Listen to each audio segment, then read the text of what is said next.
That is the Tampa Bay Buccaneers hiring Bruce Arians. So I'm going to utilize this time to kind of look at how this is going to affect how Tampa Bay is going to be drafting, their roster build, what these scheme changes are going to be, and go from there. So what we know, Bruce Arians, their head coach, he hired Byron Leftwich is going to be his passing game coordinator.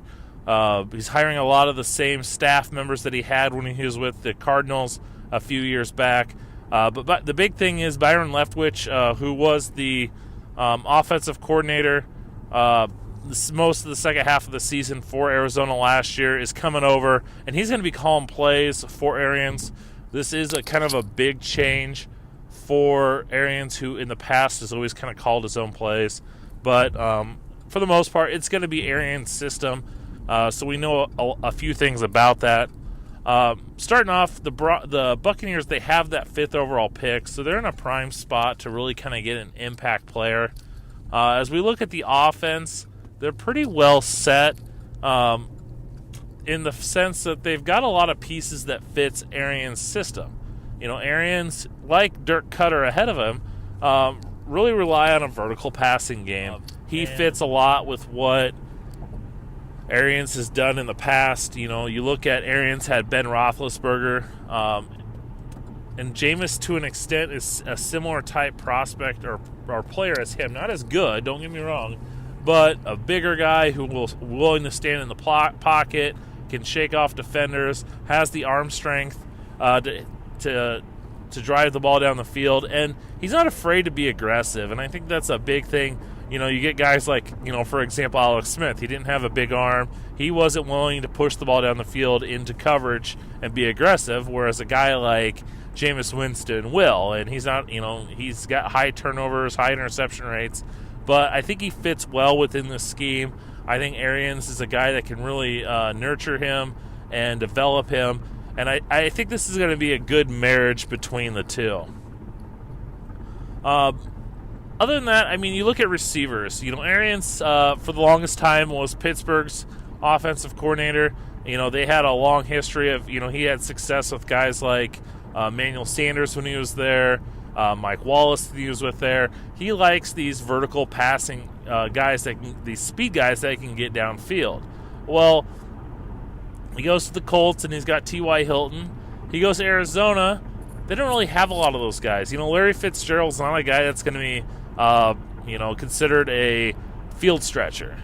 They also had Michael Floyd, who they had some success with.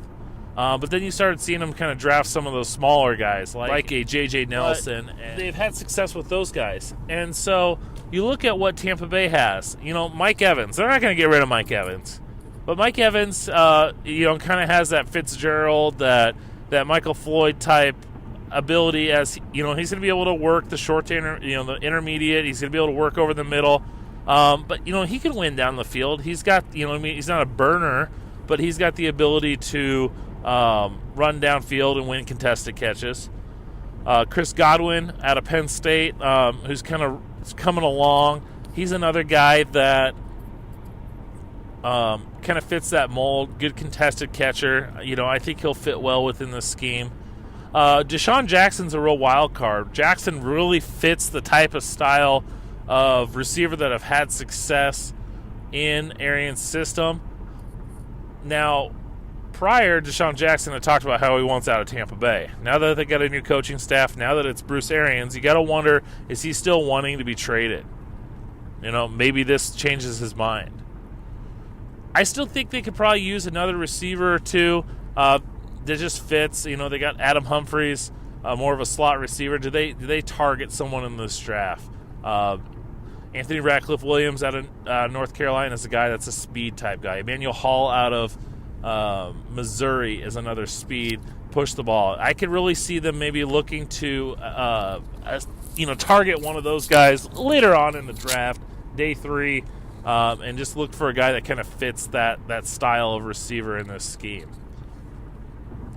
I think the main focus of what the Bucs do offensively has to focus on the running back and the offensive line. You look at the running backs that Arians had in Arizona. You know, he had Andre Ellington for quite a while, a guy that, heck, they even moved to receiver at one point.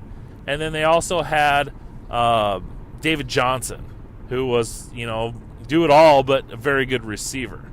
Do the Bucs have anybody on their roster right now that could do that? You know, is Peyton Barber a guy that could fill that role?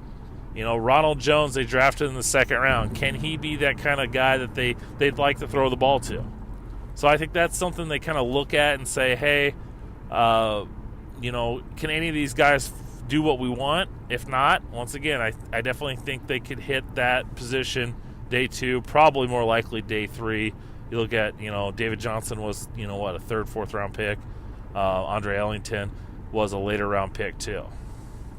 Offensive line, we take a look at that. The thing about Arians is that vertical passing game, he likes to take deep drops, you know, 5-7 step drops on regular occasion.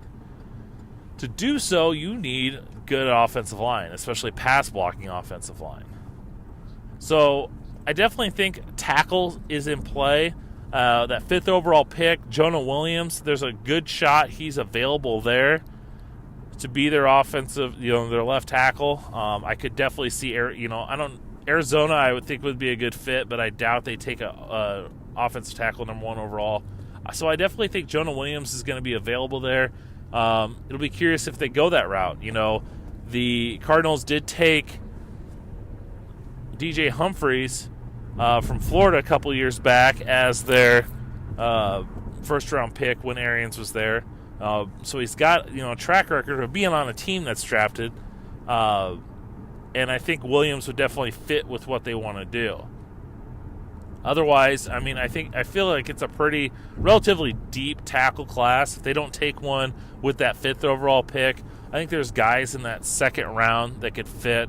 I know a lot of people have Yanni Kajus from West Virginia as a 1st round draft pick. I think he could easily slide in the 2nd round. There's just lots of guys that could be there for in that top 40 picks. Defensively is Todd Bowles, the former New York Jets head coach, is going to be the Bucs defensive coordinator. I like, Bowles has experience with Arians. He was Arians' first defensive coordinator with the Cardinals. That's a tremendous get for Arians to have him be their defensive coordinator. He's going to definitely mix up and change up what the Cardinals are doing on defense. Or not the Cardinals, the Buccaneers. The Buccaneers have been a 4-3 team, big defensive ends. They signed Jason Pierre-Paul, Vinny Curry, so on and so forth. Todd Bowles, he's coached in both a 3-4 and a 4-3. His Jets team was listed as a base 3-4. Same thing with the Cardinals, but he had been with Miami, he had been with the Eagles, and ran 4-3 based defenses. And like I've said this before, yes, the 3-4 and the 4-3, there's not a huge difference lately, just because everyone's a nickel. Todd Bowles, I would practically, from watching his defenses, they tend to be more of a 4-man front. They come and almost do a 4-2-5. And the thing that's unique about his defense is he blitzes a lot. So he's never really needed or had a premier pass rusher. So, you look at the Jets teams, their predominant edge player was Jordan Jenkins, and he's not really a true edge pass rusher. With Arizona, they didn't have Chandler Jones at that time. They had Sam Acho and guys like that. So with the amount of blitzing that he does, you don't necessarily need these edge rushers. So that's something to keep in mind. I think that helps the Buccaneers because they really lack that dominant guy. JPP is probably not going to be a good fit in this defense. I could probably see them getting rid of him or trying to move on from him. I think Noah Spence, this is good for him. He's kind of not had the biggest career so far, but I think this benefits him well. If we kind of look at the different levels, the defensive line, Vita Vea I think is going to be a perfect fit. He'll probably play that nose tackle role for them. I think he can, be moved throughout the line so that they want to have a Bo Allen at the nose tackle. Vita Vea could definitely play one of the defensive ends, kind of around that 3 technique.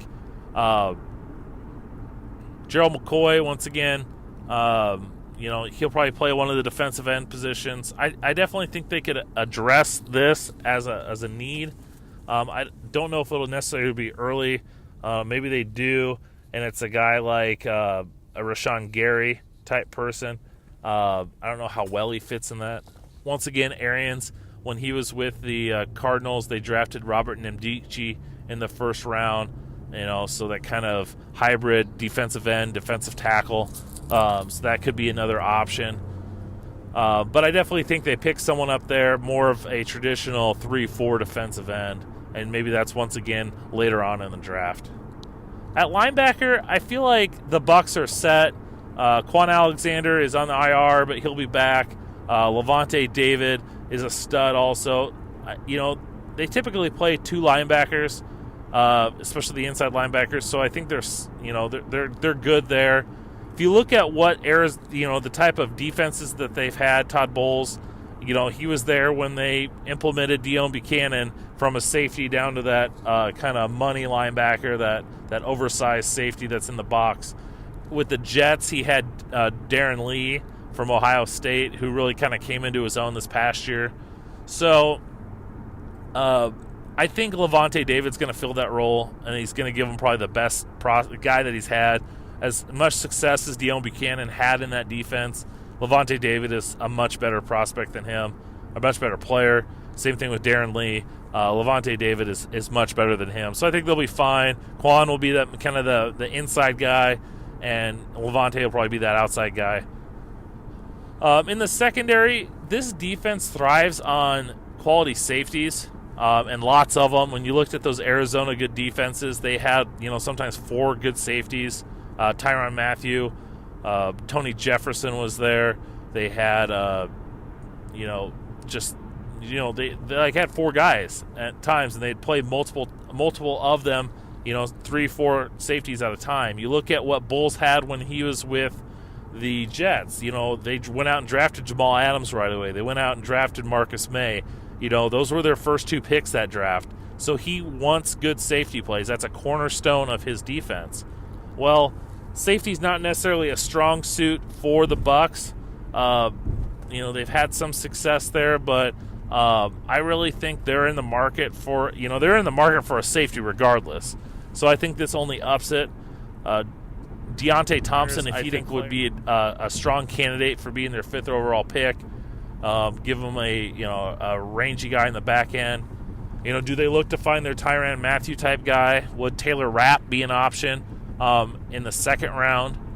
He's a guy that I compare a lot to Budda Baker in the fact that he can play a free safety, he can come up and cover guys in the slot.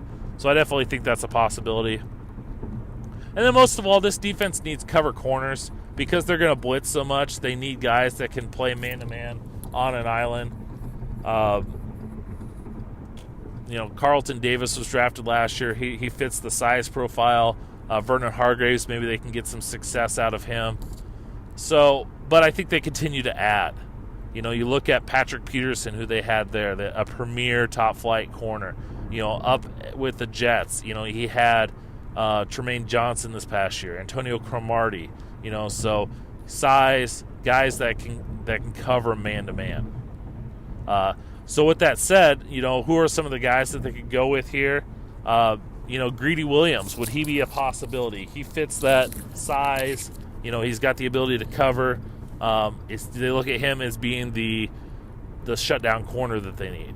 Byron Murphy is my top-rated corner. I think he'd be a good fit in this defense. Physical presence, guy with good ball skills. Not the size that they typically go after, but definitely a guy that I think would fulfill all that they can do. Well, that's going to go ahead and wrap it up for kind of how I feel the Tampa Bay Buccaneers, this new coaching staff, whether it's the Bruce Arians on offense or the Todd Bowles defense, is going to affect the Tampa Bay Buccaneers 2019 NFL draft plans. Make sure that if you want more videos like this, you will subscribe, hit that subscribe button, and thanks for watching. I hope you guys enjoy.